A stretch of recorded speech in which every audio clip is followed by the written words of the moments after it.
All right, everybody, welcome to Northern California Regionals, coming to you live from Sacramento, California for a Capcom premiere event. I'm James Chen. My name is Seth Killian, and we are ready to go into some finals action here. Ultra Street Fighter 4. Let's look at some of these matches. The room is filling with energy. We got already amazing hype men up on the stage calling these matches to the screen. Yep. But let's go through who we have for those of you not following along on the challenge brackets. Exactly. You can actually check it out at ncr2015.challenge.com. Check for the top 32 bracket. Yes. That's halfway in progress.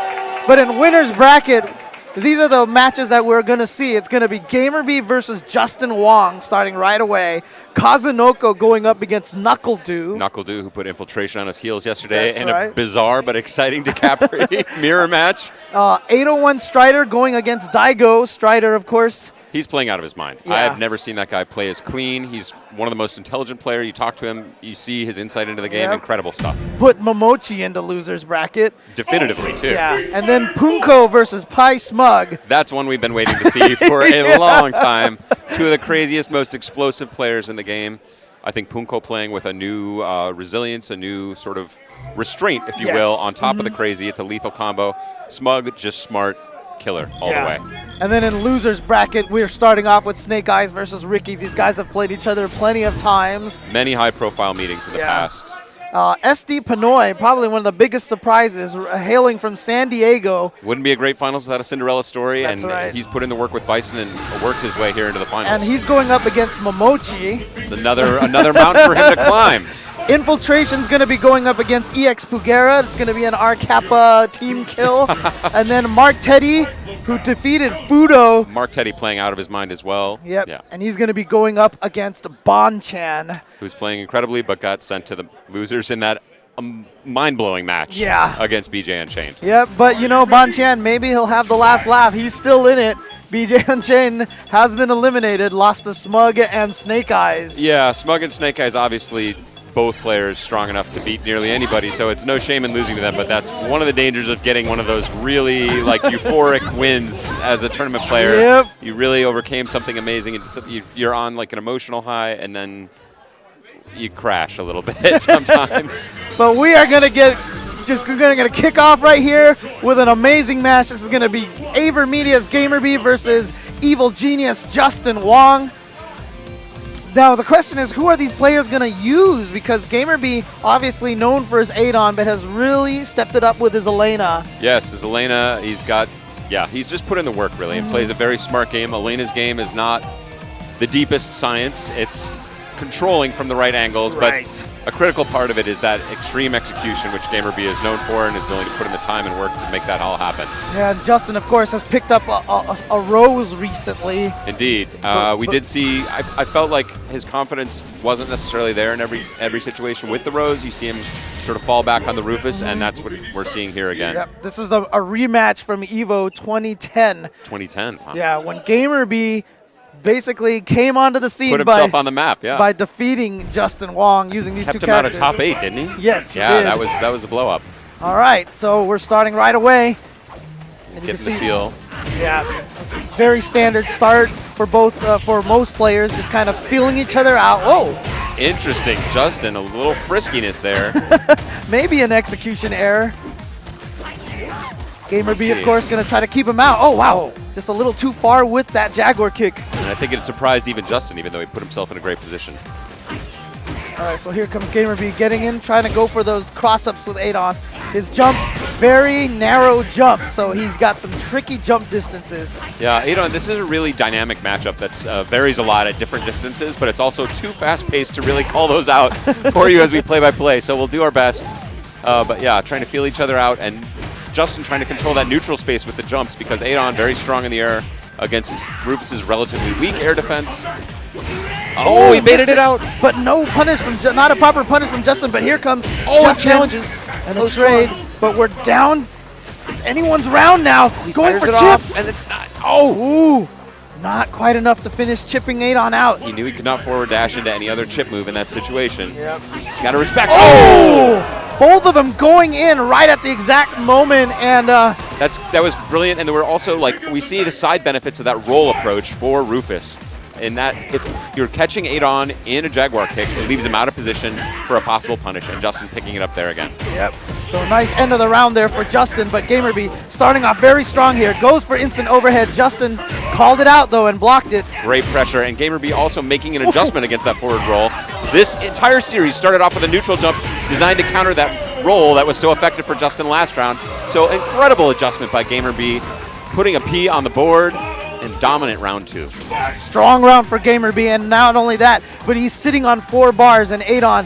When he has 4 bars, a low fierce and a red focus connects at 100% of the distances. It just doesn't miss. So it's a very valuable punish if you focus through a crouch fierce or something like that. Exactly right. Oh, good completion. Baits out and gets a little punish there and keeps the pressure on, more importantly.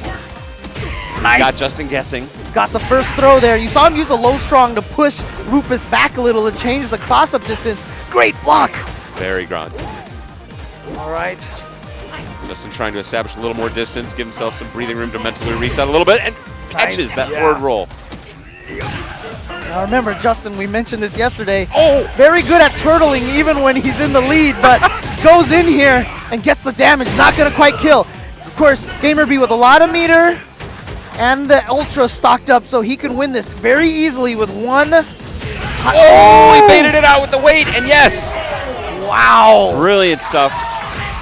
Yeah. Even without the Ultra, left him in position. He delayed the EX Messiah for about half a second just in case GamerB went for uppercut FADC. Or to imply the throw, and it worked out brilliantly. Yeah. A look of determination on Justin's face. Yeah, Justin, I think, really buckled down. You saw his performance in the Marvel tournament. That's right. He really turned it around after being put on his heels a little bit. He really turned it up in that last round and looked like the sort of super strong Justin we've seen before. We'll see if he can apply that here. All right, throw. Texas. Oh, wow, what a punish on that Jaguar Tooth. But here comes great GamerB. Oh, interesting. Justin not afraid to use that EX Messiah there. And he's got such a great percentage with that sweep that set that up. That was the option select right there. He option selects a jump off of the cross up instead of like a sweep to catch backdashes. So smart stuff from Justin. GamerB really down here, but he's got the hard knockdown. This is his opportunity. Oh, he goes for the throw. Justin read it and closes it out. And I believe this is still in the 2 out of 3 zone, which will put it at match point. EG Justin Wong. Oh, nice. Not Only a lot one of damage, hit, but still get him off of him. That's the important part. That's what GamerB's looking for. But there's that sweep from Justin. Oh, he baits it out, but not in position to punish. Beat out the crouching strong from Rufus. And this pressure from GamerB, but good counter there from Justin. Keeping it simple now. Justin was trying to establish some space control with those distant standing fierces. Oh, the cross up. That was so dirty from GamerB. And GamerB opted not to spend the meter there to potentially risk closing it out. Oh, wow. That low short recover just picks like milliseconds before the dive kick caught him. GamerB staying alive here against Justin Wong. Wants to repeat it. The result from beautiful Evo counter 2010. poke. That crouching fierce. Oh, nice. Gets away from the Rufus pressure. Solid punish. Willing to spend some meter. Gets caught by the sweep, but here comes GamerB trying to reverse that momentum around using that stand roundhouse. Good stuff. And the forward dash on wake up. I like that. Oh, no. Chase down. Big damage. Oh, gets him again with that sweep. So consistent with that. Justin, the best in the business with that sweep. Yes, it's a crummy sweep, but he finds just the right opportunities. And now GamerB in real danger. Good tech. All right, GamerB sitting on a lot of meter. Great blocks block. the overhead butt. Caught out of position. Same result that we saw earlier, just a Jaguar kick mistimed the distance, went over Rufus's head, and Rufus got the punish on the other side. It is a very dominant move, and it's a credit to Justin in a lot of ways that he was able to stay mobile enough to be able to punish that enough to prevent that from being a larger part of 8-on's plan. Yeah, so very unfortunate for GamerB, gets sent to loser's bracket. We will hear more from him. Justin will go on to face the winner between Kazunoko and Knuckledew. Now, I spoke to Knuckledew a little bit earlier today. I asked him who he's planning to go with against Kazunoko. Is it going to be DeCapre or is it going to be Guile? And to be honest, he wasn't really sure himself. That's a tough one. I don't particularly like Guile against That's not the sound glitch. The in-house hype man, yeah. That's a human. Yes. Yeah. If you can hear that at home. But to me, I smell, it's hard to say DiCaprio is necessarily a stronger choice, but I smell a slight unfamiliarity on behalf of some of the Japanese players. I feel like DiCaprio hasn't gotten quite the play and traction that she had in some of the wider world, so there might be a slight opportunity there. And Guile is just, it's so easy to start off with a loss, or not a loss, but at a deficit against a Yun player, and then making up that distance with Guile, very, very difficult. Yeah, and I'm not sure if there's a lot of gamesmanship here, but Kazunoko, apparently his opinion that he actually told NuckleDu himself, I think back at South by Southwest, was that he feels like Yun blows up DiCaprio. I don't think it's a particularly good match, so yeah, it's... but maybe he just doesn't want him to pick DiCaprio. Maybe he wants him to go with Guile. Kazunoko's a dirty guy. Like, it's not beyond that by any stretch of the imagination. Yeah, I just feel like Guile, one of those characters that has problems dealing with that wake-up, dive kick, cross-up pressure. Yeah. So I'm not sure, but NuckleDu did say that, obviously he just feels more comfortable with Guile. Sometimes you just want to go home, stay close to home, as it were, mentally. But yeah, Yun is a difficult character for most of the charge characters. And yeah, that's NuckleDu's forte. DiCaprio and Guile, so it'll be a tough road. But obviously, we've seen. He's known, and obviously wouldn't be on a stage as big as this if he wasn't familiar with overcoming adversity. Kazunoko, of course, one of the strongest players, perhaps may have already qualified or may have already gained a lot more points had it not been for his countryman Momochi. He even tweeted out earlier that he's frustrated that he keeps running into Momochi at events. But he's in winner's bracket right now. Momochi is in losers, so he's got a clear path to grand finals here, but he's got to go through NuckleDu first.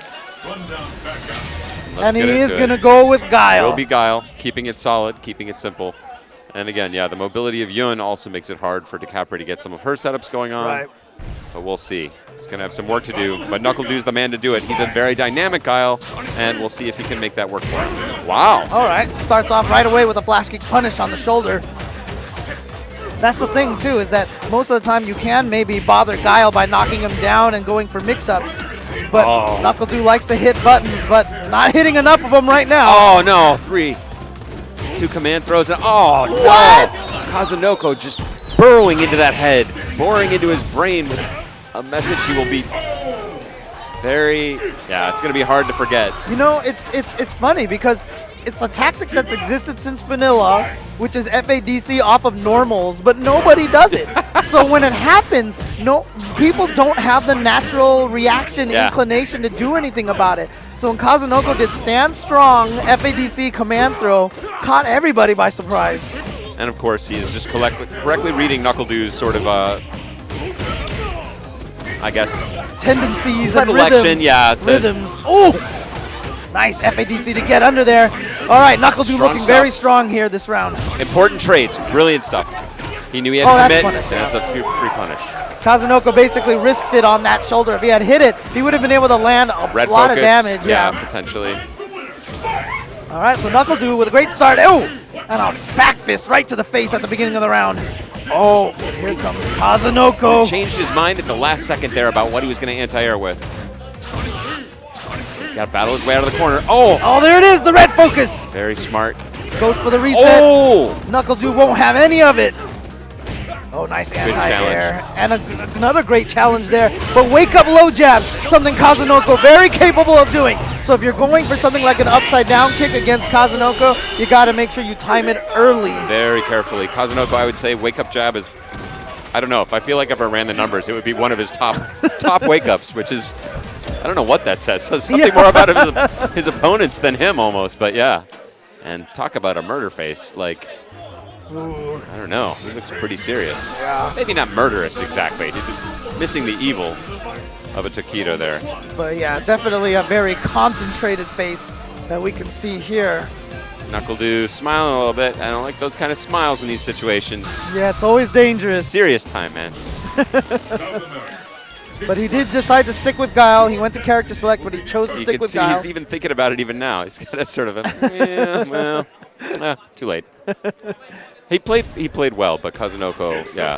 Yeah, Kazunoko is Kazunoko. It's an explosive character, and Kazunoko, one of the most explosive of Yun players on the scene. Yeah, one of the strongest players from Japan right now. And Yun, just a very Yeah, that nice stand game of roundhouse is so good. Like the shoulder puts him at that perfect range after it's blocked. Oh, he's just going in. I got him to block, and he read it. And the blood is in the water, and Kazunoko is drinking it up. Straight shark when it comes to that. Like once you start bleeding, you saw it in the first round of the last game. Once he smells the fear, he's just gonna stick it to you like nobody else. Okay. NuckleDude trying to play that defensive game there by throwing out a lot of buttons. Nice read on that range. He baits it out. But just a sweep. Baits it out again. Oh no. Some execution errors from NuckleDude, but it hasn't really cost him that much. But now he's in the corner. This is danger time. And that always reaches so much further than you think. Kazunoko keeping it simple, finds the dizzy and is going to be positioned to do quite a bit of damage. But reset to kill. NuckleDude all over it. Not fooled for a second, and the big boot Smart stuff. puts Yun on his back. Smart stuff from NuckleDude. Great read there. Yun in good position meter-wise. He won round 2 last time, though, but Kazunoko was able to take first and third. Finds the crumple. It just wants corner. Yeah, it just gets out. Smart. Okay. Throws him back towards the corner. I love that stutter step. But here comes Kazunoko, and he has that meter now for the red focus. You really have to be careful. I keep feeling like NuckleDude's out of position. I feel like he's setting me up to think that, and then it's working on Kazunoko too. But you see how Kazunoko is fishing for that low forward. He's gone for low forward at least 3 or 4 times already. Baits out the red focus by accident. Kazunoko goes crazy, and it is evened up just like that. Kazunoko showing a little bit of break there. Yeah. First drops the red focus. He knew he was in trouble. Went for the YOLO up kicks. No good. Solid punish from NuckleDude. Great strength. All right, so we're tied 1-1 again. This is winner's bracket match. The winner of this gets in the top 8 winner's side automatically. Kazunoko obviously not going to change character. His Yun, probably the best Yun on the planet. Is NuckleDude drinking a beer? I don't think so.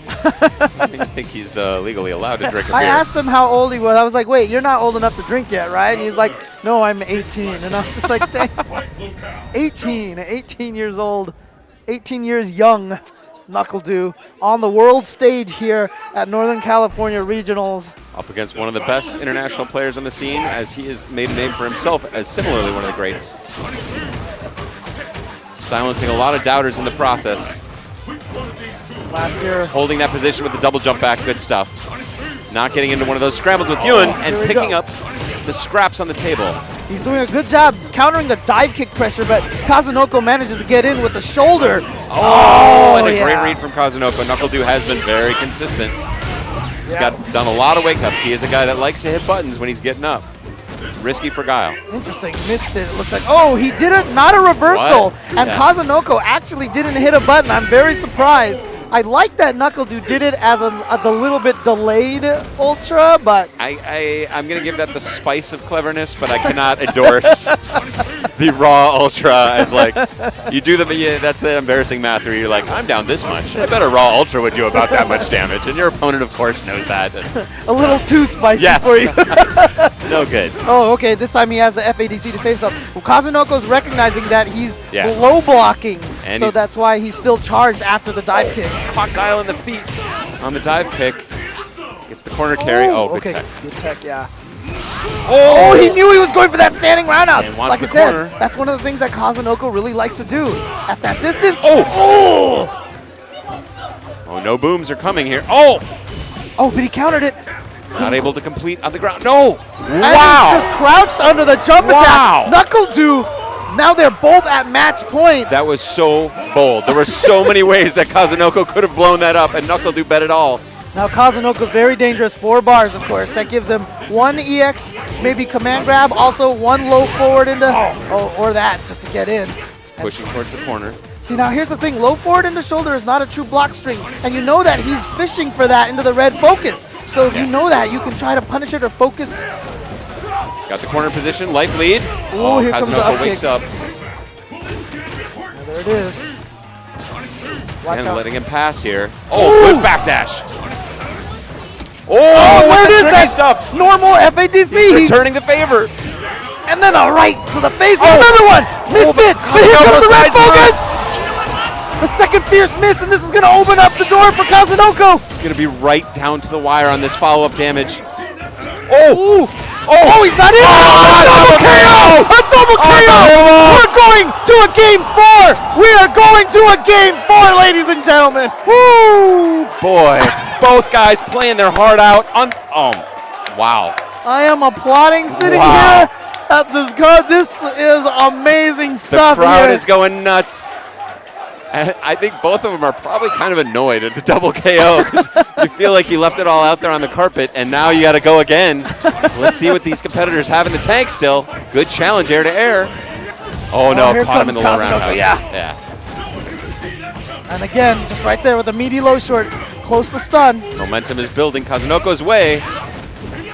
There it is. Finds the dizzy, and this is going to be a quick end to round 1 if he opts to spend the meter, and he does. All right. Match point. But this is how I Kazunoko. think every match has gone. Kazunoko's almost always won Yes. the first round. Dude battling back. Didn't. Okay. Oh. Wasn't charged for the flash Yeah. kick.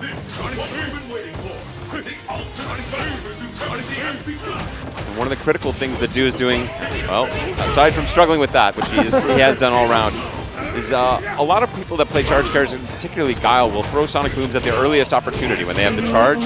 He has a strange rhythm to his throws. Oh, but no. in this situation, we may not see much more. Oh, no. Oh, nice reaction with the up kicks from Kazunoko. No crumple. On the verge of trying to chip him He out. is trying to chip him out now, and let's see if Knuckle Dude can get something going. Gets the cross up. Oh, there it is. Didn't quite have it to go. Kazunoko's going to move on after such a great match. Great Incredible fight from stuff. Knuckle Dew. Yeah, that was a thrilling match. Yeah, you just see that even even Kazunoko sitting there kind of exhaling, but Indeed, and that's a risk, especially because this bracket has a long way to go yet, and to expend that kind of mental energy. Fortunately, it should be a while before he has to play again, but you got to spend a lot to get through a whole tournament to come this far, and then have a really tough early round match. And I can't imagine that he was too scared. yeah. Here's one thing I will say, though. Kazunoko is going to be going up against Justin Wong, and I feel like he's done pretty good against Justin in the past. So, like I said, he's eyeing that grand finals. There's no Momochi in his way. So, Kazunoko, not always my favorite player to watch, but he is an incredible player. Absolutely. Yun has left some scars on me as well. So, well, but he's amazing. But just wanted to mention, shout-outs to thanks to Mad Cats for always sponsoring all these premier events. They are partnering with Capcom for Street Fighter V. Going to be coming out with a lot of awesome peripherals. And speaking of Mad Cats, one of the players that's coming up onto the stage is none other than Mad Cat's Daigo himself, the Beast, Umahara. But he's got quite an opponent coming up. Not one that you might have expected, but 801 Strider, a.k.a. Indeed. Gustavo. And who was Gustavo's last victim, of course, was Momochi. Exactly. He did a number on Momochi earlier, yesterday in the tournament. And so It wasn't even. I want to make a point of that. It was not a shenanigan win. I mean, sometimes Abel can get sort of a roll and start to get a little bit tricksy and okay, fine, I got blown up. It was a legitimate beating, like over and over again, multiple reads again and again, deep match knowledge, really smart decision making. So I will say this is a player we have an 801 Strider that's capable of playing to that level. He was there yesterday. We'll see if he's able to maintain it today. Yep. Today is a different day. Obviously, Daigo, one of the very greatest of all time. But I really got to say, Strider is playing very clean. He's playing better than I remember seeing him play, maybe ever. One of the things that was super impressive about the way he played yesterday was he played a very patient game. He took Momochi's slow-paced footsie game and kind of used it to his advantage. He was able to establish his own rhythm, and he seemed really comfortable fighting against Ken. So maybe I'm wondering if it will translate over to being able to fight against a footsie-heavy Daigo. I think Abel has a lot of options against Shotos in general. So, and Evil Ryu, of course, there's not really a lot of areas he wins in the Shoto department, except for massive damage. Right. Like, yeah, he has the biggest combos and the most sort of explosive damage potential. And everything else, he's a little slower around the edges. I mean, unfortunately, though, Daigo, of course, has moved on to Evil Ryu, and that, in terms of Shotos, and you talk about explosive damage, that is definitely Evil Ryu's forte. This is pretty much his only selling point. Like, Yeah. his singles ad, it's kind of a schlub. Like, doesn't have a lot going for him, but does your character massive not do enough damage? Would you like to kill people off of one low forward? Well, then, why don't you consider Evil Ryu? Sign up for the Evil Ryu army. Yeah. But here we go. It's going to be Gustavo from Utah. Great handshake. Daigo feeling the energy of the crowd, and now putting on our Turtle Beach headsets. Find that inner silence. I was never able to get clarity on where that little poof from Abel's haircut came from. That little sort of slightly undermines his tough guy scarring and muscles. But Just looked like it kind of crawled up there, settled, it works. found a good place to sleep. Yeah, France, maybe it plays over there. Got a lot of tricky haircuts over there. All right, going to the training stage. Now, a lot of the players from Japan spend a lot of time in training stage, so they use those little grids down there to help them measure distances. Sneaky setups. All right, so Daigo immediately trying to establish fireball pressure, low forward pressure. This is a standard Daigo opening. Likes to sort of test the opponent with these kind of, what are you going to do about this? You can see, I mean, compared to what Momochi was doing yesterday, Momochi was very... more passive, for sure, yeah. But Daigo here hitting lots of buttons. Wow, wake-up throw from Daigo, very smart. Using the armor on the change of direction. One of the most improved moves here in Ultra Street Fighter 4. Yeah, extremely fast now. But once again, Daigo, see, very aggressive. You see him bulldogging, walking forward a very long distance. And he gets away with the jump in, which is a credit to his ground game so far. Oh, interesting. No, uppercut juggle. Okay, good trade. A little bit off on the timing there. And it closed out. There's that 50-50. Gotta guess which way to block. Strong stuff from Daigo in round one. Let's see if Strider can find his footing. I think Daigo was maybe hoping that Strider was expecting him to be passive, and he went just the opposite way into hyper-aggressive mode. Well, got Daigo to spend a little bit of his meter there. That's good, but just getting thrown. That's one of the things that seems like Daigo is using a lot right now, is just a regular throw to kind of catch 801 Strider off guard. There's, again, another throw. And again, Abel can wake up with jabs and now into the change of direction, but it's not a huge tactic for him, and it's expensive meter-wise to really build much off it. And again, see, wake-up throw from Daigo. Oh, he missed it! Oh, and he spends the meter in the questionable spot. Okay. Still has a chance here in this round. Oh. And again, you can see 801 Strider not playing with a huge amount of confidence. Oh. And there it is right there, just the one touch. That is the power of Evil Ryu. Gets that one touch, and he can get so much damage potential off of it. Especially as he pushes near the corner, and he has great corner carries. Getting some help from his training partner and friend, Peru. You could see a note of hesitancy in his play there, which was completely absent in his battles versus Momochi. Right. So I'm hoping he can find his feet. Daigo, like I said, I felt unreadable there. Actually, kind of like almost a half a smile. I could almost detect a little bit of a smile. You have to look hard. Mostly, he looks like a guy who's like riding public transportation or something. Like you have that like blank look that you put on, like, weirdos, please don't talk to me. Like, exactly. I am not interested in engaging with other humans. Yeah, but you see the little sparkle. He does have. You're right. There's a little sparkle smile. But I'd like to see Gustavo try to adjust a little bit more to the aggressive style that Daigo has been playing. He's certainly capable of playing at that pace, but just seemed like he was, just a half step behind Daigo at most of the situations. Oh, finds the jump in. Yeah, see, I like that. Just kind of going for some jump ins every once in a while. Try to throw Daigo off that fireball game. So as long as you never jump over, then Daigo is free to throw fireballs all day. And jump himself. I really do like Gustavo's anti-air reaction with that Fierce, though. He's been pretty consistent with it. He's very successful up close, especially when people would try and jump away from his mix-ups. It paid off big, and he's got it going here. That was important. He did a meaty low short. Daigo has done wake-up throw at least 4 or 5 times in that situation. Nice! Great adjustments here from 801 Strider. Yeah. I really, like I said, that meaty low short is going to send a big message. Something that Daigo has to think about now instead of doing wake up throw. And he dashed into it. Oh, with a good block on the reset. Oh, regular throw from 801 Strider. Oh. Again. See that low short? Got him to think about it a little bit. And he went for a third throw. I like it. Forcing Daigo to react to it and respect it. Oh, it gets in with the focus. Barely touching him. Daigo waking up. Okay. Here comes the pressure from Daigo, chasing him down. EX changed direction on wake up. Powers through. Oh, trade, but not close enough for And that. I like the ultra. roll just to get out there and not have to risk the mix-up on the hurricane kick. Daigo trying to figure out it now. Very dangerous position for Gustavo because Daigo has him in the corner. Yes! Just like that. Daigo just smelling that his prey wanted to step forward a little bit, popping out that low forward to let him run into it.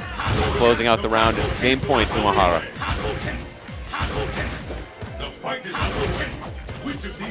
Okay, was ready that time. You could sense that 801 Strider, yep, again. Now, two anti-airs in a row. That option has been shut down. Goes back to the ground, knowing he won't look to jump again. Went for the reset in the throw. Nice throw tech from Gustavo, but down a lot in life now. He's got a lot of work ahead of him. Great uppercut from Daigo. Oh, no. Oh, good challenge, but he's down to his last chance, and Daigo just abusing the hop kick. Shades of BJ and Chain doing 5 slides in a row to Bonchan. Daigo says, you know what? I 5 control slides. a little too. Yeah. I control a little too. Hop kick, hop kick, hop kick, hop kick. He's like, here's something your character doesn't have any great answer. What are you going to do, crouching jab me? Cool. That was like Shades of Street Fighter EX. You know how you had to manually input all the hurricanes in there, right? Yes. Up next to the stage. Punko, you see stepping up already, but of course, you talk about his explosiveness, but he's going up against another man with huge explosiveness, and that is Mr. Pi Smug. I'm really impressed with the maturity of, like, Punko I think has grown up a lot, at least in terms of the way he plays the game. That's super amazing. Smug as well, I think really, we talked about this a bit yesterday, I think is often sort of chalked up as like, Mr. Crazy Combo, well, whatever. He makes so many great reads over the course of a match and is able to hold his position with a character that really is incredibly weak from across the screen, really, but is able to maintain his position and not be kept out. He's going to have some really interesting challenges here. Obviously, Seth, a very explosive character from up close, and also certainly annoying. I don't know, it's certainly not explosive, but annoying at a distance as well. So we'll see what Smug's got in store. Maybe look for some stand forward to try and catch the standing fierce. You can complete that into EX machine gun blow. Yeah, but Punko knows that stuff as well. One of the main things is like, all you have to do is pick up Dudley yourself and start hitting the buttons that Smug uses and see how often you fail to realize how well Smug utilizes those buttons in the ground game. And the buttons that he uses are primarily reads. That's why. That's what really impresses me. He's putting himself at the right position to make that button effective, but then he's also using the button in a preemptive way most of the time, basically predicting this is where you want to be, and that's the mark of true greatness. It's not just an amazing combo. Now, Seth, obviously, he did get a little bit of health boost, but still on the lower end of the spectrum. Very much so, yeah. Dudley, once he hits him, going to do a ton of damage. Yes, but will struggle a bit, and we'll see whether Punko opts for sort of a more distance player, wants to get in and mix him up, because that's the other thing. Dudley doesn't really have much of a wake-up, or a relatively weak wake-up, and without meter, significantly worse. Yeah, and if Smug gets a little too aggressive, if he gets in too close, Seth, of course, EX SPD can kind of get through a lot of block strings. EX uppercut is still a very solid reversal. Yeah. And he builds meter pretty fast. His combos go on for days, much like Dudley. Yep. Yeah. Guess I can't really chalk that one up as an advantage. Of course, Smug representing Team Pi, Punko representing our Kappa. And the necklace is almost higher resolution than Smug. I think it's gotta end the investment. It's like you said, every time you look at it, it feels like it gets larger. Yeah, I feel like every time he wins an event, like he just adds like another. He sends it back to the shop. Yeah. He's like, I'm gonna use my tournament winnings to build out my Lego set. Larger boondocks.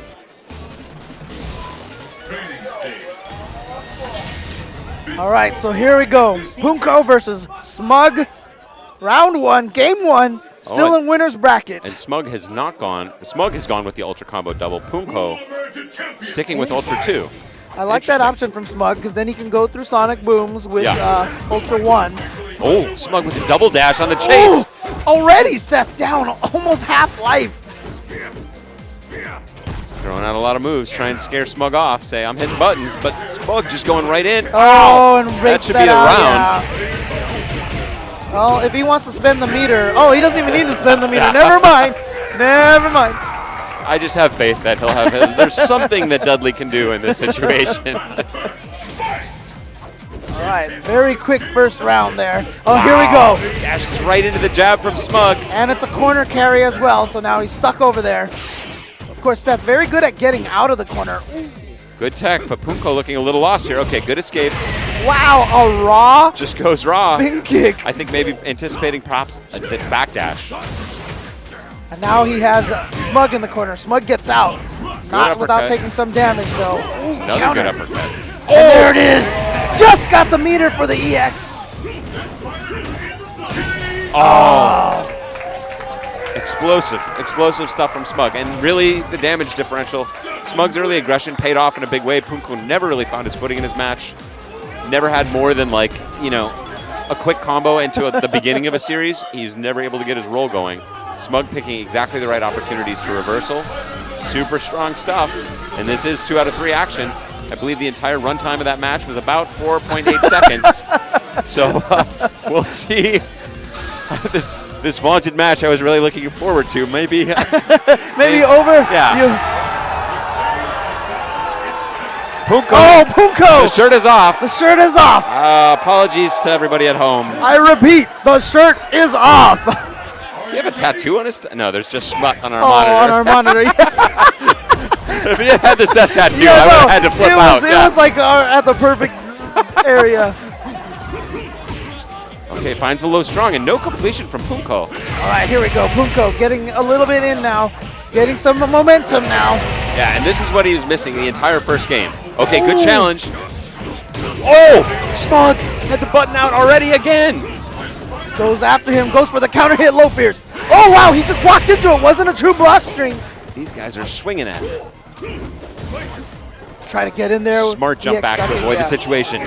Wow, risky roundhouse. Oh, that should do it. Yes. Punko's going to take his first round against Smug. This is great. Momentum great. And that was like a link jab into a chain jab. Infiltration covering his eyes. Oh! Pressure! Oh! Make it stop! Oh! No! The dizzy! Oh, and a stun. He's going to go for the focus. Not going to do as much damage here, so he's going for the reset. Oh! What an answer from Punko. Yeah, the EX SPD, like I said, can catch a lot of block strings like that. Oh! Punko tried to set something up himself, but Smug having none of it. He has just shut down the shenanigans from Punko here, and is now going to be match point for Team Pie's Smug up against R Kappa's Punko. Nice change on the dive kick, denying that anti-air normal, which is the choice for Dudley. Showing some respect. Wow. All right, using that level 2 focus, get in. Oh, jump. Roundhouse causing the soft knockdown. But here expend the meter, yes. Stomp, stomp, dive. And again. Nice, catches him again with that low forward. The option select, you just leave it out there. Strong stuff. What's he going to do? Chip him out? Yeah, yes, for sure. Not much Close you can do in that situation. No, and not as Dudley. Even your own EX uppercut was probably going to lose to Punko's, to Seth's EX uppercut as well. And this match is going the distance. 1 game apiece. Love those buttons that Punko's hitting with Seth there. He's changing the range game a nice little bit. Chase down off the trade with the jump strong juggle. But Smug finds the place uppercut. Oh, catches him, no follow. Punko getting spin kick in there. Oh no, this is a big problem now. Is this going to be enough to kill? It's Gonna do it against Seth. Yeah, I mean, it's W Ultra, but like you said, it's Seth. Yes. So. Match point to Team Pie's Smug. A very unfortunate SPD that came out there for Punko. Chases him down. Again, that buff, that soft knockdown. And again, he's hitting him barely with the end of that EXTP and burning the meter early just to try and keep this going. He's hungry and showing him respect on Wake Up. Yeah, you saw him delay a little bit just in case. Oh, he gets him with the overhead. And here comes Smug. He's got one bar. Won't be enough on this one. Oh, that could be it. Oh, there it is. Oh, from a distance. City to the face. Smug. Oh, there's one for all you ladies at home. Gives a little Put it up grin. on your poster. Woo! And I gotta say, I don't know. There's a lot going on there, a lot of hype. But I think what it came down to for me, and what I really credit Smug with in that match, he never let Punko get any of his shenanigans really started. He was challenging everything on Wake Up. He was waking up with jabs over and over again. He was finding the EX uppercut with the right timings and just basically taking Punko out of his offensive role. And you know what matchup is coming up next in the winner's bracket? It's going to be Pi Smug versus Daigo Umehara. That is going to be... That is the true definition of a slobber knocker right there. The beast from the east versus the original beast. Yep. Oh, man. All right. But once again, shout outs to all of the sponsors who have made Capcom Pro Tour possible, including Turtle Beach. Our very good friends at Turtle Beach. That's right. Some of the premier headsets. They've got headsets designed for all the different consoles and even PC as well. A range of consoles. Range of price ranges? Yes. You got it all. Very different features and such like and that. You see a lot of our players here using those today. And whatever you're looking for, they've got it. We thank them for their support. Yep. Absolutely. But we are going to be moving to losers bracket now. And the first match that we're going to have on stream here for you guys is a classic SoCal NorCal rivalry. And that is going to be Snake Eyes and Ricky Ortiz. EG's Ricky Ortiz. Snake Eyes, a storied player. Still, I feel like people sometimes get a little happy and be like, Snake Eyes not that. He's playing Zangief, people. Like, do you know how hard that is? Like, do you know what the mountain this guy has to climb, like, over and over again? It's really hard to win against a lot of these characters with Zangief. He's a character with a lot of interesting, unique potential. All right. Wow. I love this pick from Ricky. Ricky. Never afraid to be dirty. Yeah. Ricky has played this matchup against NorCal's Zangief since the dawn of Street Fighter 4. Zangief with a very similar style to Snake Eyes as well. So she has a lot of experience in this matchup. Chun-Li, I think, excellent choice. Snake Eyes certainly knows it. Yeah, Rufus is maybe not as good. Even though Poison seems like might be a good character, Poison can have problems against Zangief as well. Chun-Li, though, great buttons, great keep-away ability against Zangief. Yeah, she wins almost all the neutral situations. I mean, obviously, her damage isn't the greatest, but yeah. And you're seeing all these normals from a range. Again, it's Ricky trying to control that space, hold Zangief out there, let him run into her normals. Right. And this match definitely got a lot harder in the 104 patch. Before, Zangief could punish a lot of things with that jab green hand. The decrease in range, however, makes it a lot more difficult. Ricky not even opening up the possibility with fireballs.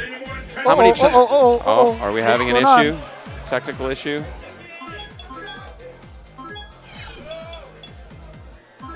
Wait, are they just going to start again? Huh, interesting, okay. Well, you see Kaneda there off to the right. That is one of the TOs here talking to them, trying to figure out what's going on. Chris Seglia running up there to find out what's exactly the situation. Could be a NorCal standard issue do-over. All NorCal players are issued one DO that they're able to just shout out in the first 30 seconds of the match if it's not going your way. Do-over wasn't ready, man. Should bring that back. Seems like fun. All right, so we'll see if we can figure out what the situation is. They're explaining to Mr. Spooky right now what the situation is. And he'll explain it to us, and it'll be an exciting game of telephone. And by the end, it'll be like, well, a pig flew by, and... All right. Okay, we're getting the explanation right now.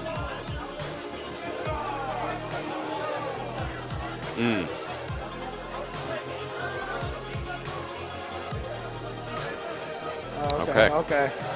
So I guess they just had some sort of false start. Something happened there, and I guess it's a little unclear. Little issue. Both the players. I mean, I don't know if any dramatic strategies were revealed there, but yeah. So. All right. Okay. Moving on. They're going to play it again. It was the beginning of round 1, and yeah, things went basically to plan. Okay. Well, I mean, like you said, I don't think there was any sort of crazy reveals of like strategy. No, or yeah, it like wasn't that for either player. So, all right. Well, while we get, I'm not sure what's going on right now, but while we have this opportunity, I do want to give a chance. Like once again, shout outs to all the sponsors, Mad Cats, always providing the greatest peripherals, fighting games, normalizing all the joysticks that everybody uses at events. And then XSplit software, all of Capcom Pro Tour being streamed on the XSplit software. Try it out at xsplit.com/CPG for a free trial version. Those are cool guys as well. Yes, that's right. And of course, as we mentioned just a little bit earlier, Turtle Beach. You know, you can get the, like for example, on a PlayStation, you can get, one earbud, microphone kind of setup, or if you really want to go for it, you can get the invisible mic with crazy wireless Dolby 7.1 surround craziness. Check them out at turtlebeach.com.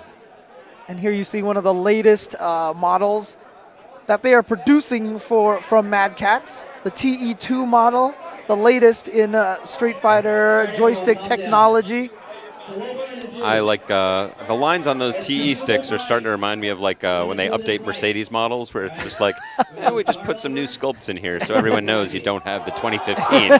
You're still rocking the 2014. Here's like but a it's vent, cool stuff. Here's a vent here. They find great like new that. tech. The whole thing. Okay, well. Wow.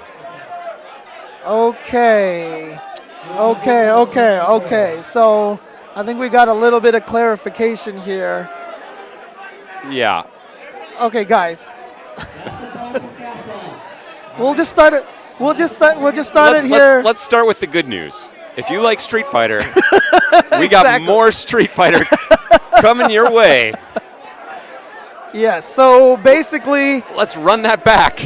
Apparently, we are going to be starting again from scratch here on the winner's bracket. We're going to be playing all the matches again. And the reason for that, I guess, is they had an improper version of the game. I think one of the consoles got shuffled someplace, and it was running old software. Oops. Yeah, so apparently they're going to reset the bracket, start it all over from scratch again.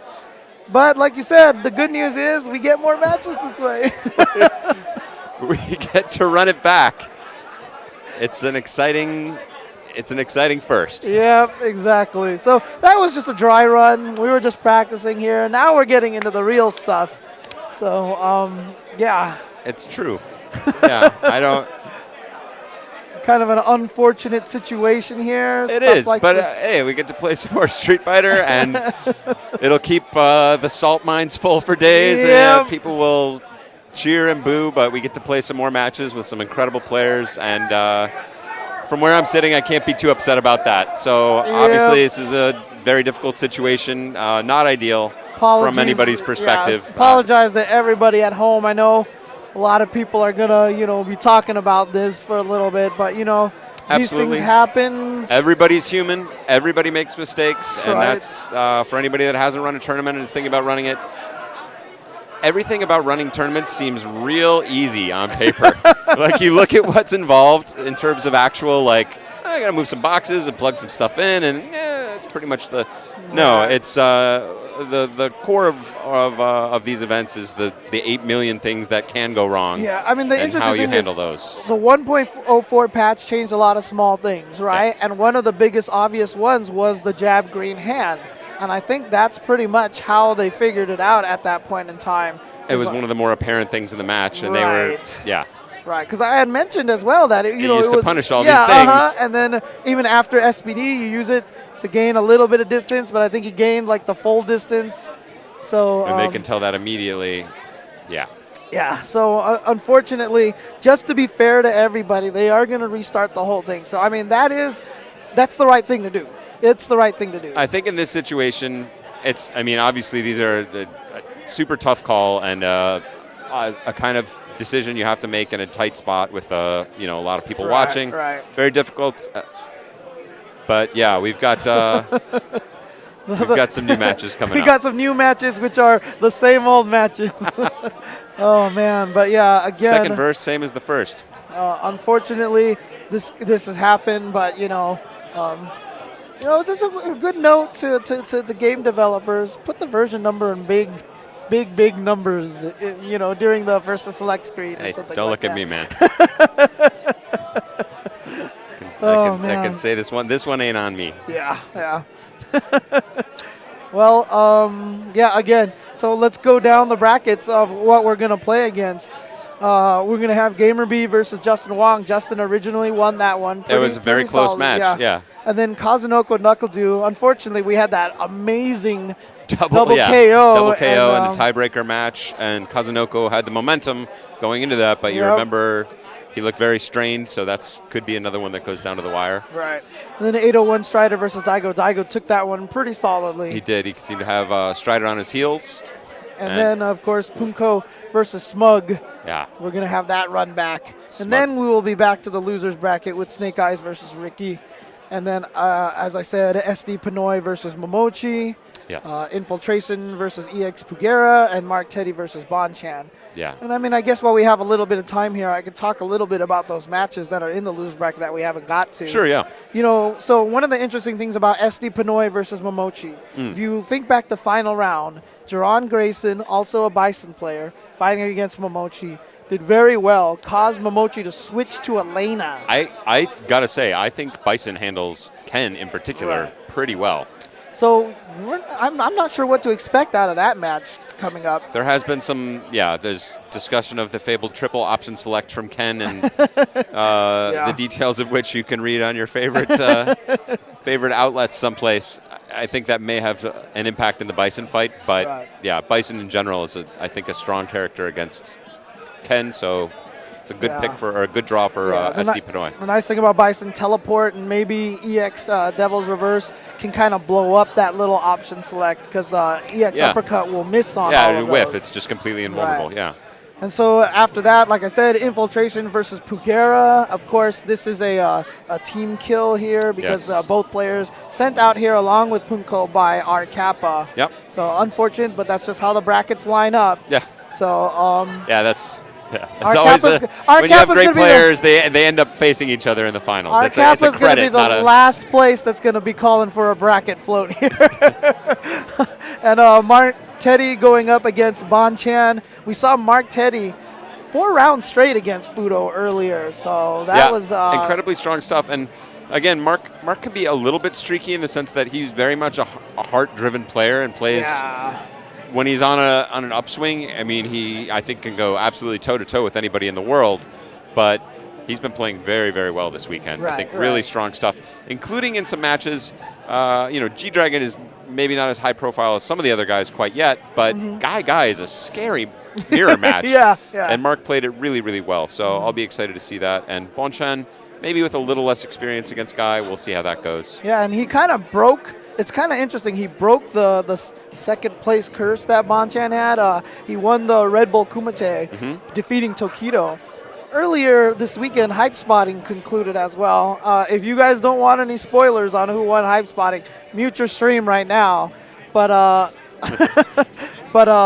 apparently Mago took it over Tokido, and now Tokido seems to be having the second place curse. So Bonchan defeating Tokido passed it on to him. Passed it on. Said, "Here you go, Tokido." Have you seen the new horror movie It Follows? No, I have not. Okay, that's pretty much the plot of so it's been spoiler central here. Well, It's not a spoiler. It's you figure that out pretty quick. But it's a cool horror movie. All right, so if you like now horror if you movies, want to which turn I the don't. volume back on, you can do it now. So yeah, no more spoilers. This is the international symbol for turn the volume back.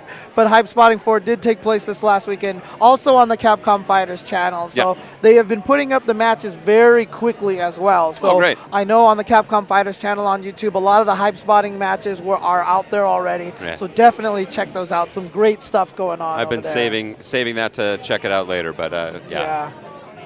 All right.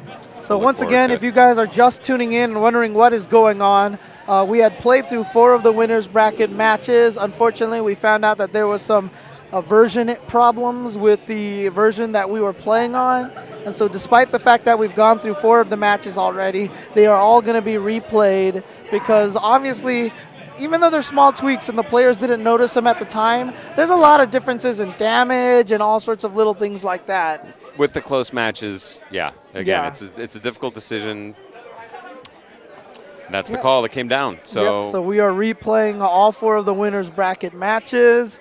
Again, though, that will be GamerB versus Justin Wong, Kazunoko versus Knuckledew, 801 Strider versus Daigo, and Punko versus Smug. yes. All right. So while we get this all set up here, I know a lot of the players who have already won are probably frustrated. A lot of the players that have lost are like, oh, cool. But, you know, most of these players do want a fair match. And so Yeah. in that situation where, you know, might have been different depending on how the changes worked out. So It's a difficult situation. Yeah, and, for sure. Yeah. I guess we're still trying to sort something out right now. Track down some of the Alright. players. All right. All right, so, Yeah. yeah. All right, so we're just trying to figure out something right now. Trying to figure out what the situation Is it time for the old soft shoe? Soft shoe? And do like some jazz hands and like Oh, okay. some sort of top hat and cane routine. Like, Yeah, I'm not sure what the delay is right now. Yeah. So I guess we'll figure it out in just a little bit. So, we will let you know when we know. yep, exactly. But right now we're waiting for I see- for some players to I return see to the Justin stage. Wong coming back up to the stage here. You know, as we mentioned, he did defeat GamerB earlier, but now he has to try to do so again.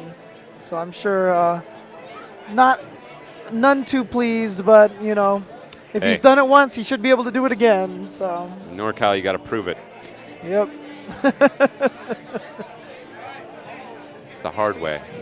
You know, I wonder if the players talk to each other and, you know, if the loser is just willing to just kind of be like, you know what, let's just let the results rock.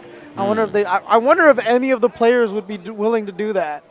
Or do you think that they'd all want the run back? Well, GamerB seems like a pretty honorable guy, and he's plugging his stick back in, Yeah. so it looks like no. Like, everybody wants to go for it, and you got to respect the competitive spirit. Somebody gives you a second chance. It's just like you see somebody make an input error and have their ultra flail into the air. You don't be like, oh, I'm sorry. I know Right. you meant to hit this button, but you didn't, Yeah. so I won't hit you. It's a gimme. You Yeah. dropped your FADC into Ultra. You know what? I'll just get up and let you Ultra me, Yeah. you know, because I was supposed to have lost. All right, so once again, we are back. GamerB going up against Justin Wong. 2 out of 3. The saltiest of runbacks. So salty that they've switched over to Guile and Hakan. No, I'm just kidding. Maybe that was the agreement that they reached. Like, they each pick each other's character. Oh, man. Yeah, once again, you know, it's unfortunate that this situation has occurred. And Yeah. Very difficult. apologies to everybody at home watching this. And yeah, obviously it's not the situation anybody would have preferred, but these are the decisions that came down, and the players are on board with that. And so we're gonna let it rock. Do our best to get back to that hype we had before. It's been some very exciting matches on account of the greatness of these players. And yeah. All right, so here we go. It is the run back. Justin Wong versus GamerB. If you tuned in earlier and saw them play and then left grabbed some food, came back and seen them play again. No, you are not. This is not deja vu. You're caught in a time warp. Exactly. Well, let's see how this goes. Both showed a few techniques and ideas about this match before. And here comes, GamerB just trying to get in there quick. Nice standing jab check. And it's really tricky because, you know, I've mentioned before, even in run-back situations when you fight each other in loser's bracket, the person who won usually kind of has a slight mental disadvantage. Yeah, you got to prove it. Oh, from the front, very tricky, and for the dizzy. GamerB here with a great start. Went low because Justin was expecting the instant overhead, and Justin might have been trying that stand fierce again, which will snuff the Jaguar kick if done early, but a little too late there and not able to get anything more than a trade. All right, goes in for the throw. Yeah, keep it simple. If you're on your heels a little bit, sometimes that can start things up. Yeah, I love the forward dash from Adon. One of the lowest forward dashes. Avoids a lot of those kind of wake-up jump situations. And there's that situation we talked about before earlier as well. Jaguar kick's such a dominating move in this match, but the mobility of Justin Wong allows him to avoid it. So we've seen GamerB switch now from fuzzy guard to, from low to fuzzy guard, and he gets the dizzy again. And that's a great punish. Well, yes, it'll pull him out of the air with the EX. And a strong game one. Yeah. The GamerB in this situation.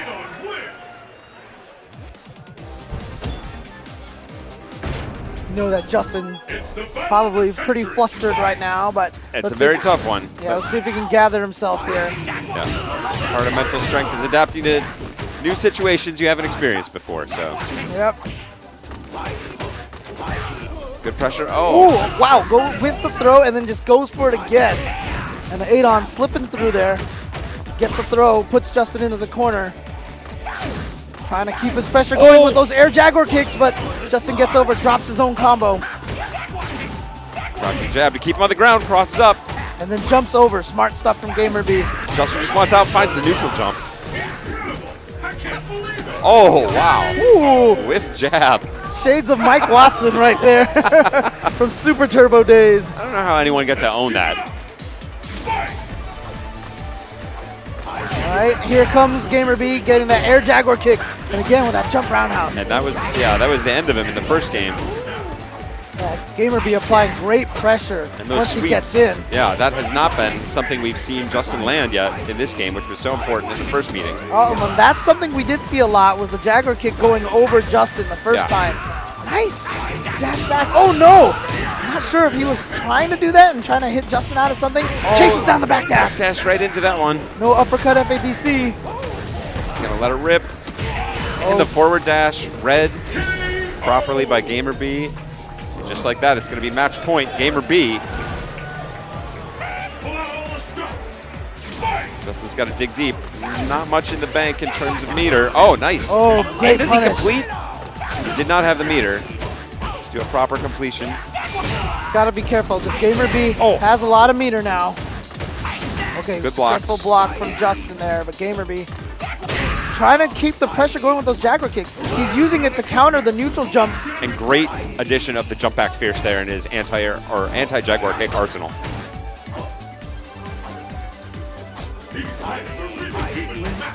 GamerB doesn't want to overcommit. See if he can get Justin to come in over hard. Okay, good counter from GamerB, and Justin answers back. Nice jump back roundhouse, yeah.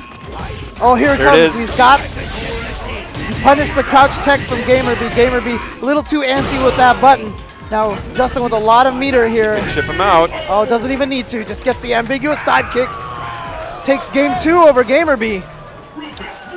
It's always tough to go out with a full super bar and all that ultra. Those situations is tough, and Justin really knows how to make the holes in your various anti-air options apparent in that dive kick. Good block by GamerB. Yeah, especially because Justin's really great at that ruthless sweep. And again, I always like that. Like, don't get too cute at the beginning or try and do a fancy block series. Just go and try and throw them. All right, GamerB using that air Jaguar kick to get in. Strong pressure. Love the mobility that GamerB has right now. Lots of forward dashes, back dashes, keeping his position very ambiguous. Justin generating offense out of nothing. Very nice series there. Gets caught by Justin. Delays the dive kick. Gamer B doesn't bite. Too smart. Oh, here he comes. He's got the offense going now. Spins the meter, gets the extra damage. Nice block on the fuzzy guard from Justin. But he's starting to run out of damage even on Chip. Okay, bars the red focus. Just wants to get right back in there and put himself in ticky-tack range where he can win on stray hits. Oh, that was really tricky. But great block from Gamer B. At the same time, I do feel like Justin had already committed by that point in the position. Yeah. Again, that stand jab check. I love that. Good challenge, but it doesn't kill. But who's in reversal is more invulnerable. Good block from Justin. Wow. So tense. See those standing jabs? Oh, he got him! Just a little too far. He's got him, yes. A little too far, and Justin. And that's the mobility paying off. Just not staying a static target, keeping the motion going. Justin at match point. Can Gamer B run this back 2 rounds? Yeah, the Jaguar Tooth has not been an effective weapon. See, Justin just jumps back, dive kicks no matter what, regardless of which one he does. I think it's a really interesting tool because it's got its own risks as well as its own advantages. Perfectly. Oh no, Gamer B not ready, not expecting that wake up EX Messiah. And Justin's been very sparing with them relatively in this set. Oh, not good jump away from Gamer B. Nice crouching jab and a great throw. Gamer B hanging tough. Going low, and he should be able to juggle, yes. Good block and the cross up with that weird timing. Yeah. That's the second time he set that up. Justin successfully blocked it, but then Gamer B got that second crouching, the cross up short. And this is going to come right down to the last match again. Good challenge. Successful anti-air. Hasn't been able to get it yet. Again, that forward dash, like I said, very useful tool. That's the cool stuff. Ever since Bonchan made it look so cool, now everybody's doing it. Okay, baits it out, gets a little bit of punish. Now Gamer B has a lot of meter now, so. Justin not challenging out of the air anymore. Burns a little bit of that meter, and again, that stand jab. Doing such a great job from Justin checking those Jaguar kicks. Got behind him. Not able to complete into the Ultra. Doesn't slow spin the jab meter. links. Yeah. Stare down. They're staring each other in the face. Now they're firing. Both with an up. Wow, firing again. Justin doesn't try and complete the juggle. He got it! And uses the EX Galactic Tornado to take it. 2 times for your mind. Justin advances on as before, but definitely a lot more nerve-wracking and a lot more tense. That match felt a lot closer in all regards, but Justin Wong taking it down. Same result, yes. And now we have Kazunoko versus NuckleDu. Remember, these guys played each other 4 games already. So we're going to see at least 2 more. And they were some stressful matches. Obviously, character like Yun was able to get some rolls on Guile. But Kazunoko NuckleDu picked a lot of really interesting spots and was able to battle back. Now the question is NuckleDu allowed to change his character? Can he think to himself, Guile didn't work and I'm going to go with the Capra, or do they have to stick with their character? I don't know what the ruling on that is, but I'm guessing they're probably going to... They will stick to the same characters. I don't know if they have to stick to the same characters. All right. It is character locked. Okay. So we just got confirmation they do have to stick with the same characters. Okay. Good stuff. Good stuff. I like that ruling. And I'm assuming that it is probably only for match 1. Yeah, that's probably true too. Yeah. So they are still allowed to change in the event of a loss, but not to begin the game. Uncharted territory here, folks. Let's do it. Let's do it.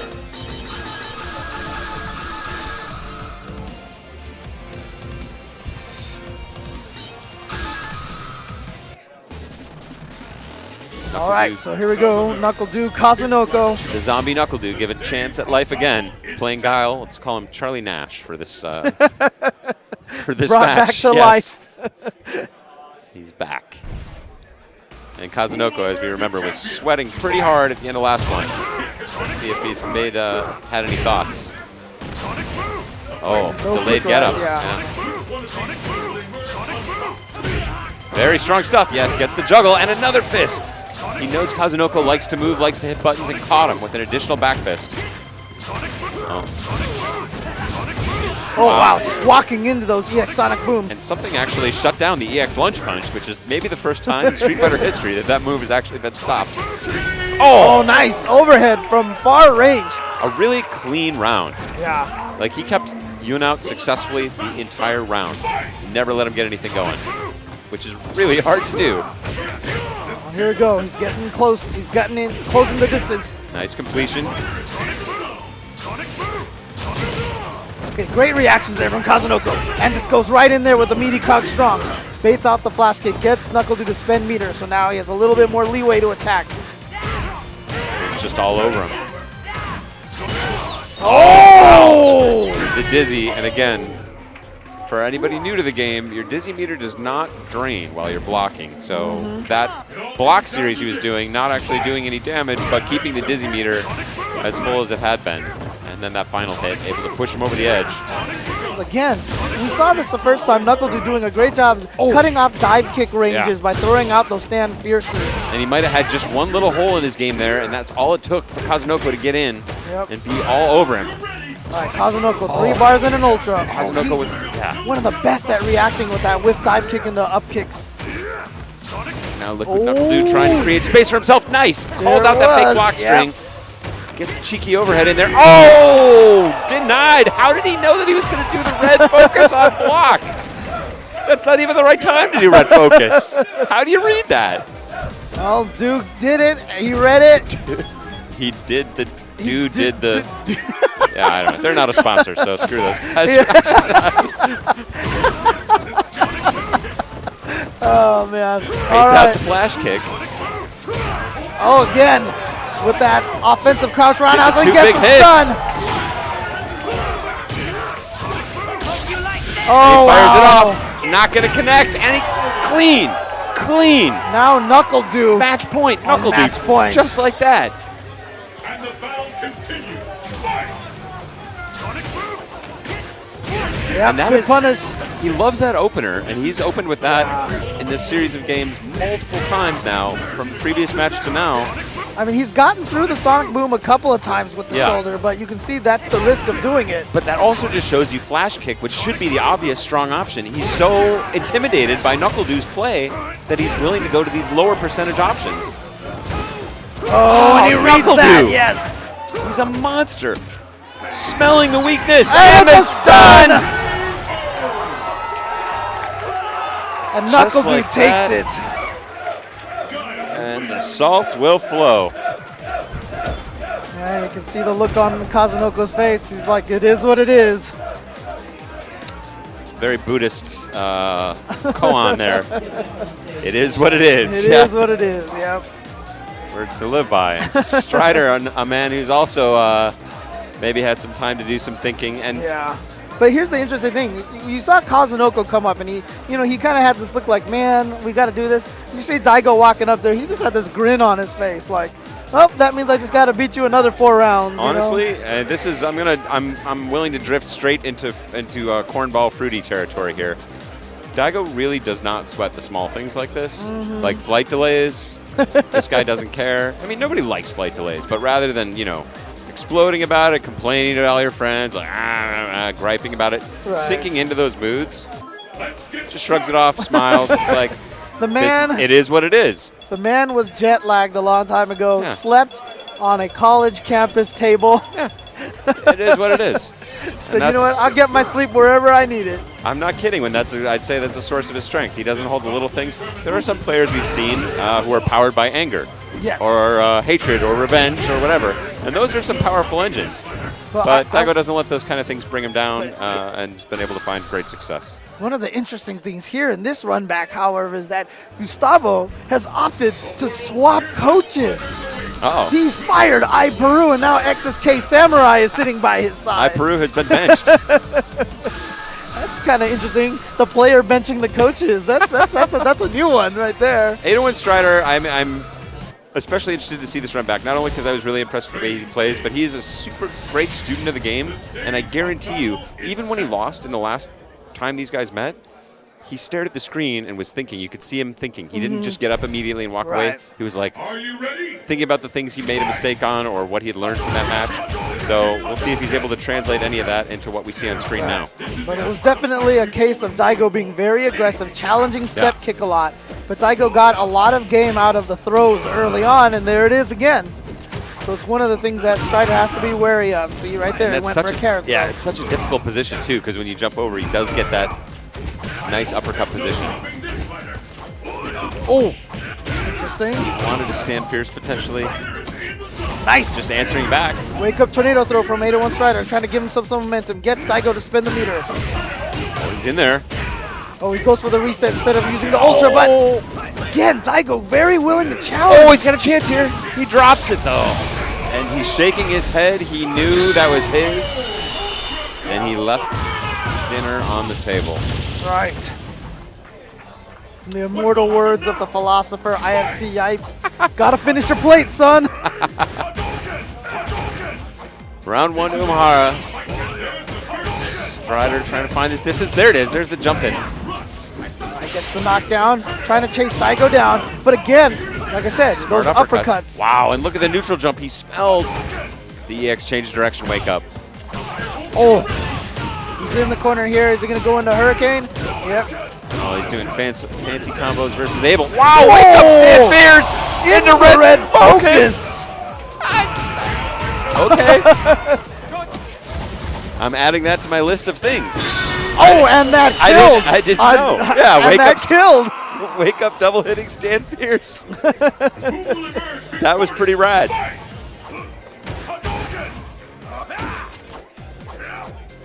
Daigo, a lot of stand jab checks, trying to imply a fireball maybe. Yep. Bait Strider into an overreaction. Oh. Oh, here we go. Strider gets in there. Yep. And so it begins. Read the counter hit on that step kick to able combo into the low fields. Daigo standing very strong, but gets it caught there. A nice roll. Oh, wow. That was such a sick sequence from Gustavo. Whoa! Oh, here we go. Uppercut, but Gustavo is going to take game 1. Revenge of the U.S. He's looking at some notes that Abel had in his hand there. He looks up at it. Wow, focuses right in, lands the opening tornado throw, and the shenanigans begin. Fakes from gets it from the left. Still pressure, showing him a little bit of respect, and goes for the throw. I like it. And Umahara still without meter to be any serious threat. This is a good time to go in. Oh, not the second hit, so it's just not even going to be a knockdown, just a reset. Whoa, red fireball, trying to catch a focus perhaps, because, you know, 801 Strider did start the round with that focus dash through. And they're playing in a tense ground game. I'd like to see Strider at least threaten to jump in here. Uppercut really not that bad. Ow, finds the footsie game, out footsying the beast. Ooh, and again with that crazy stutter step rhythm on the step kicks. That was one of the things that sent Momochi to the grave. And it's now going to be match point. 801 Strider. Daigo went up for that throw, was just outside of range. Let's keep it up. Sorry guys, score is supposed to be 0-1 in favor of 801 Strider. Interesting that he's going with low forward axe kick instead of fireballs, but here we go. He gets the damage here. Oh, that was a little tricksy. Tricky. Spends the meter for that little trick too. Just when you think you've seen it all from Evil Ryu combos. What? Wow. Oh. Daigo says, I'm not done yet. I'm still here. Call him the beast for nothing. It's almost like he's some kind of pet. He is for professional, I think. Nice use of that EX. And I like Strider here, showing a lot of activity, trying to rise to the occasion, Low but the beast answering back. back. Counter hit. Oh. Stun time. What can Daigo do here for some extra damage? Not gonna. Oh! This time he makes it under. Last time he stayed in front. This time he goes under. Daigo Umahara showing the tricks. My brain.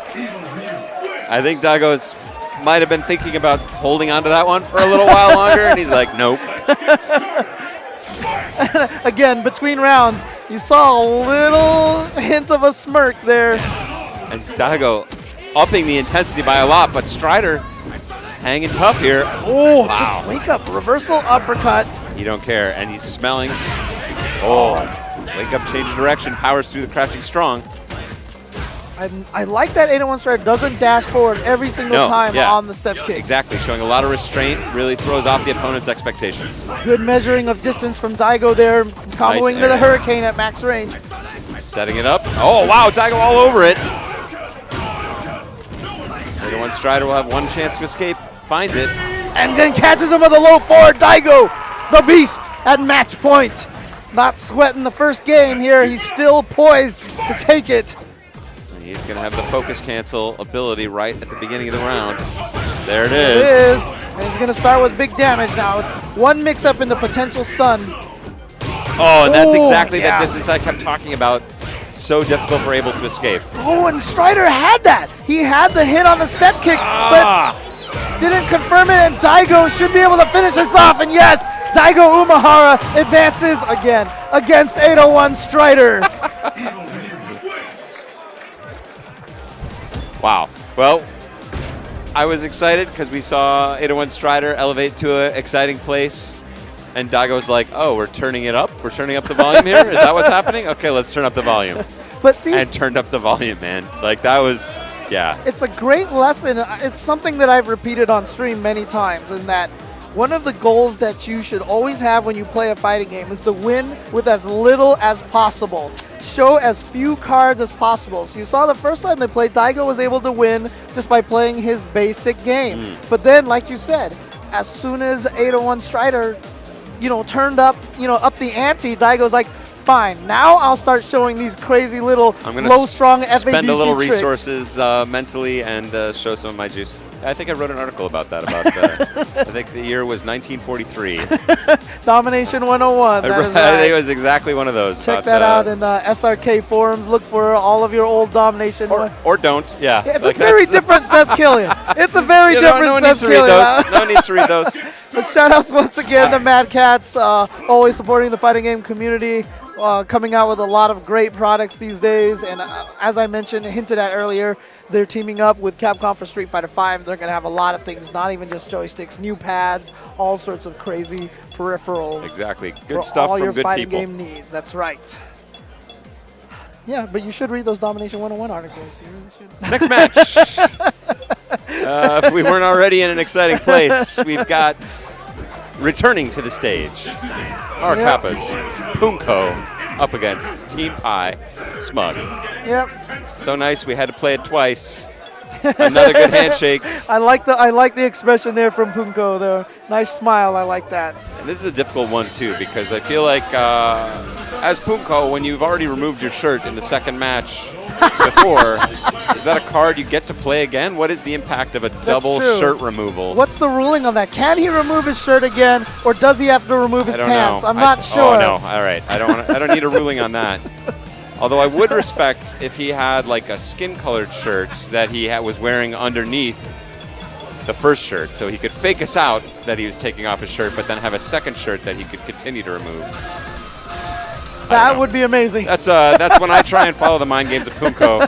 That's the hole I fall down. It's This is the deadly spiral that you walk into. And then meanwhile he just threw me.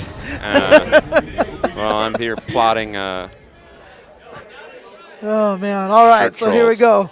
All right. Once and again. the story before I felt like was It's the battle of the one, damage, obviously, between the characters, and two, Smug absolutely challenging every opportunity Seth had to get any kind of offense going. Who is the star?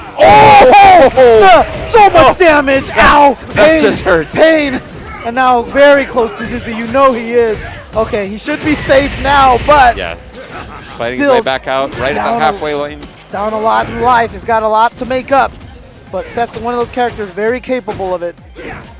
Oh, interesting. Yeah, using that dive kick to slow his descent down to get Smug to miss the timing. Oh, wow, Red! The uppercut! Smug baited that out. And you have to take that little tiny step Yes. forward to get that to hit. Oh. And that was the closing blow to last game. And he's like, hey, you remember this little song? The duffinest move in the whole game. Face, meat fist. And here we go again, stun time. Wow. Let's see what he can get off of that. Okay, just goes for the simple combo. Last time he went for reset. Short swing blows once again. He doesn't want to give Punko a chance to set much up here. Oh, again, no, the that's wake it. up challenge, yeah. And you know, I mentioned this earlier, the first time they played, when I said the EX SPD can definitely be a problem for the block string. And then the one time he went for the SPD, what Backswing happened? blow. Exactly. So Smug knew it just as well. Punko going to character select, probably just to give himself time to think. He has not removed his shirt, but the audience is begging for it. They want angry Punko, angry shirtless Punko. The ultimate combination. I'll personally settle for just angry Punko. But this does not look like an angry Punko. It looks like a sullen Punko. Infiltration also. There's a lot of emotions here. It's an especially difficult spot. Woo! Oh, here it goes. There it is. We've got the double dose. Even Smug. Smug seems to be endorsing. What kind of world do we live in? We've got grown men standing on their seats cheering for this young Korean shirtless band. FGC, ladies and gentlemen. Playing sad. I love the message he's sending to himself. Slap on the face. Oh no! Seriously. Oh! With the reset fly. Oh, double reset. Into And an the stun. instant stun, Smug. That's not right. Oh! That's not right for the people. Oh. It's hard to even feel good about this. That was just a really amazing series by Smug. Incredible stuff. All those players from NLBC is like, yeah, now you see what we go through every week. You see what we have to deal with.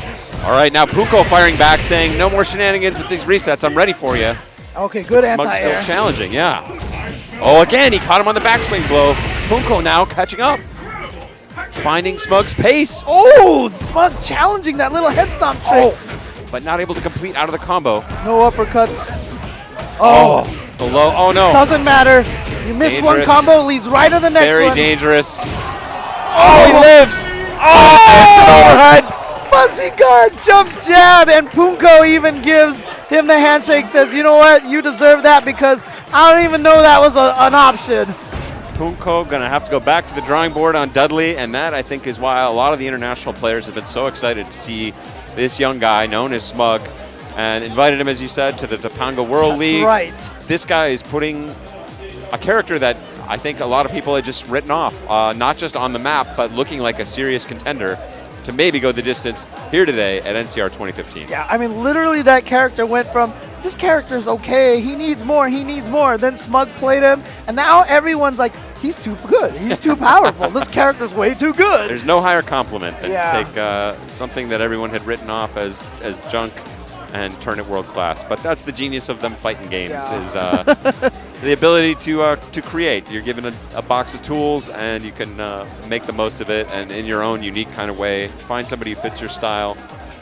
And it's really interesting because we kind of have kind of like parallel stories here. We have Snake Eyes, who has made Zangief look almost unfair, and Smug, who made Dudley look almost unfair. But interestingly enough, over the past few months, Zangief has been getting kind of exposed recently. People have done their homework. Yes. And this is the stand. I mean, we're familiar with this from years of Evos. Like, whichever character wins Evo, everyone like goes out and immediately starts to play it. Yep. And then next time, everybody's real good at playing against Gen or whoever it might be. They've all done their homework on the sneaky little extra Yep. punishes and setups for somebody who's unusual.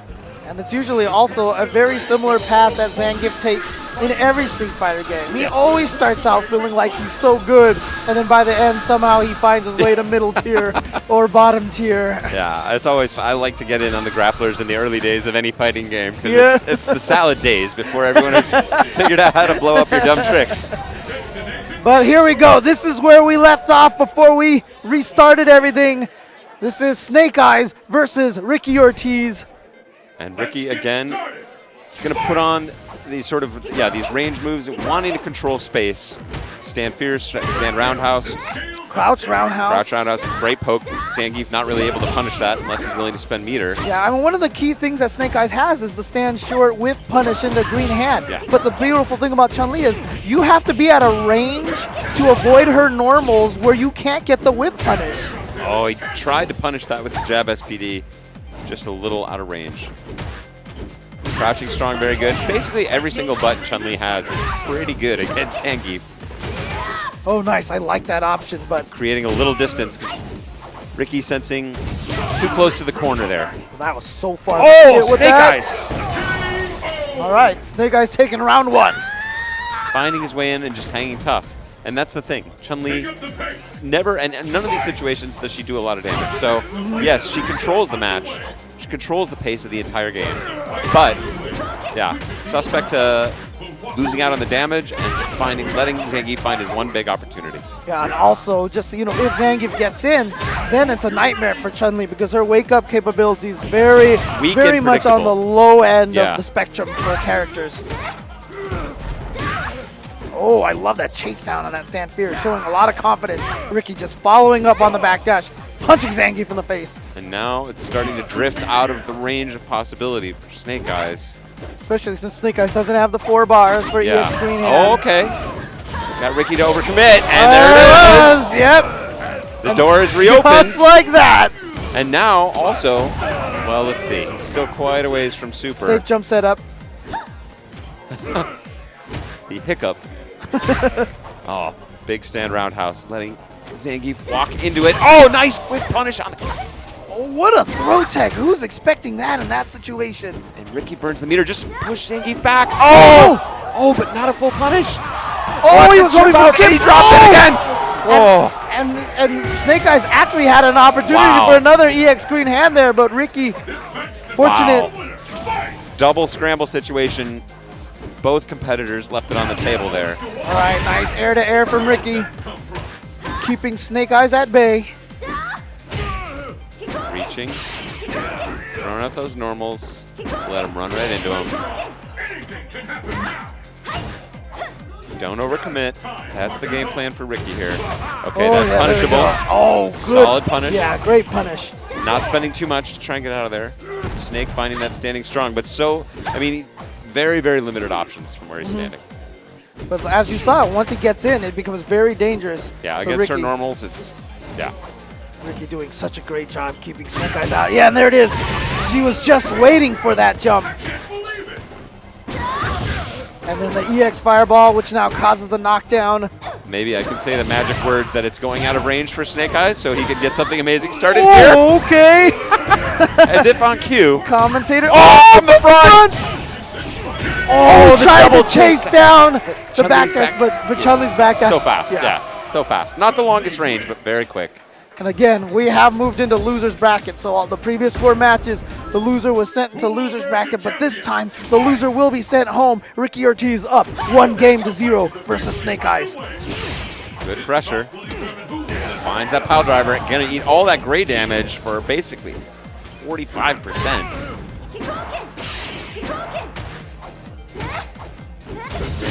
Oh, whiff punish there. In, goes for the SVD again. That jumping forward allows him to extend pressure at the beginning. Oh, wow. And again, that trade. Yeah, Chun-Li it's difficult for her without a charge to beat things cleanly. You really have to have a mastery of all of her buttons for anti-air. She has about 4 or 5 really good anti-air buttons, standing forward, standing roundhouse, crouching roundhouse, In that standing situation, fierce. I think it might have been standing jab, actually. Yeah. Would be the one to... Uh-oh. Snake Eyes is in. Ricky's taking a ton of damage here. Oh, no, just goes for it again. And using the EX, so he's got the safe jump setup. Backdash into SPD, and that could do it. Yes, and there it is. Snake Eyes tying it up 1-1 versus Ricky now. I didn't think Zangief was supposed to be able to kill you that fast. It's like not in the playbook. Curious. No change. Ricky sticking with Chun-Li. Feeling confident with this character. I practiced this match for a reason. Standing roundhouse. There's that trade. Oh, wow. Snake Eyes with the frisky pop. Waking up with the lariat. Oh, just a small punish there with that stand strong. Tried to get the crouch roundhouse that time. Not going to happen. Snake Eyes sometimes just goes for that little light green hand and sneak in with an SVD. Good check from Ricky. Stays unpredictable. Oh, there it is. That's the trade. But just again, unfortunately, the trade doesn't give Ricky enough time to jump over Zangief. Exactly. The floaty jump. Oh, she's got a challenge. Oh, here we go. Ricky's going to go right into Kukosho. Keep the battle going, but still uphill. Got to watch out for EX green hand. Yeah. Snake Eyes is loaded. He tried to bait it out. Yeah. But great patience from Snake Eyes. Oh! The boot now. Advantage Ricky. Oh! Not necessarily even needed to be a whiff punish. Nothing Chun-Li could do after whiffing that stand strong. You can see it was a chip damage right there. She recovered in time, just she didn't have enough life to block it. Oh, beautiful weight. It's like, did he mistime his jab? No, he was just setting it up, waiting until you get out of hit stun to throw you again. Oh, nice walking right out of the SPD range. The neutral jump, so risky for Snake Eyes, but just needs to switch up his rhythm. Try and keep... Ricky needs to change up the timing on her fireballs. Snake Eyes has been able to get through them so often. That's the critical part for both of these characters in this game of footsies. Unpredictability is absolutely required. Both of these competitors. Snake Eyes just trying to walk Ricky into the corner. Yeah. They're genius at recognizing patterns. And will punish you for him. Runs into the big boot. Using that Superman extendo punch. Just try and jump from a safer range. Oh, he landed it! Not going to be quite enough to kill. That was only jab SPD. Oh, no. Just a little Ricky misses the punish, but finds the EX Fireball. Oh, it just goes for the EX Green Hand. And you could see that Ricky thought about it just for an extra second, like, maybe I won't hit this. I'm going to hit it. And then take it, pow, blam, Green Hand. There it is. And Ricky Ortiz eliminated from Norcal Regionals. Ricky, definitely one of the shining stars of Norcal's Street Fighter scene. Correct. Hometown crowd, not happy to see that defeat. Yeah. And coming up next, we're going to have a match we talked about before, Momochi going up against SD Pinoy. Before we get into some details on that, definitely check out turtlebeach.com. Great, like I said, for whatever you're looking for in your headphones, they've got a headphone to cover your gaming needs. So definitely, once again, turtlebeach.com, check them out. Official headsets of the Capcom Pro Tour. Cool stuff. Yeah, but once again, we mentioned this a little bit earlier. SD Pinoy versus Momochi. Pinoy kind of being a little bit of a surprise, as you mentioned, the Cinderella of this event. You gotta have one. Yeah, it absolutely. keeps it spicy. And obviously, he's not at all an unknown player or like a weak player who somehow snuck through the brackets or anything like that. But somebody that we're not familiar with seeing quite at this level. He's playing a little bit out of his comfort zone. But he's trying to stay loose here. You see him warming up. A little bit of nervousness, a lot of hand motion, a lot of face touching. But like I said, the last Cinderella at a Capcom Premier event here in the States was at Final Round and was Jerron Grayson. Ah, Jerron, longtime player, very interesting style. And guess what? He uses M. Bison and he fought against Momochi in winner's bracket and caused Momochi to switch over to Elena, one of Momochi's 18 surprise pocket characters. He does have a lot of pocket characters. So I'm going to be curious to see if SD Pinoy can also cause that kind of a frustration for Momochi, or is Momochi going to go straight for Elena, or is Momochi just going to be able to handle? Let's see. Let's see if Momochi doesn't touch anything until Pinoy commits. Yes. Yep. I thought, I'm just rubbing my hands here. I'm just loosening up. Yep. Oh, okay. Did you pick your? Yes. Yeah, there it is. Straight to the counter. Oh no, he's going with a different counter. We saw Evil Ryu earlier this weekend, which was a surprise to a lot of people.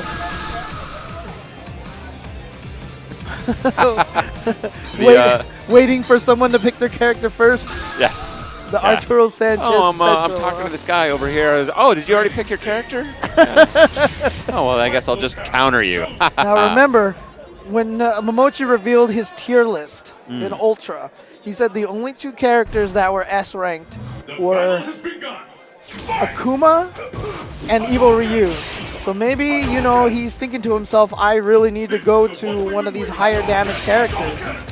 Play the most game you can play. Yep. One attitude. Oh. SD Pinoy definitely had a chance to poke at that focus attack again. But playing it safe here. Yep. And of course, Bison known for these great pokes. Stand forward, stand around house. A lot of good buttons for a basic ranged footsie game.